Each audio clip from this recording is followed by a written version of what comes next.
Hi friends, మేమైతే మారేడుమిల్లి వెళ్తున్నామండి. మారేడుమిల్లి వెళ్ళాలంటే ముందుగా రాజమండ్రి చేరుకోవాలి. సో మేమైతే రాజమండ్రికి ట్రైన్ ద్వారా చేరుకున్నామండి. అక్కడి నుంచి అయితే బస్సు ద్వారా వెళ్ళొచ్చు. బస్సు ద్వారా వెళ్ళాలంటే భద్రాచలం బస్సు ఎక్కి మారేడుమిల్లిలో డైరెక్ట్గా దిగిపోవచ్చు.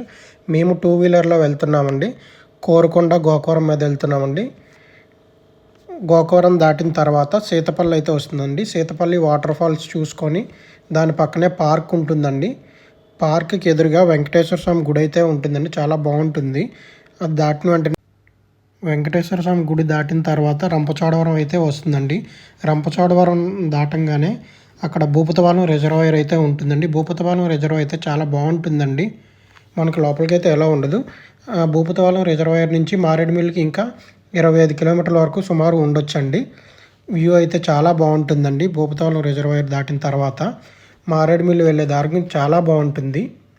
మారేడుమిల్లిలో మేము ఎక్కడున్నాము, అక్కడి నుంచి గుడిసె టూర్ అనేది పార్ట్ 2లో చూద్దామండి. Continue part 2.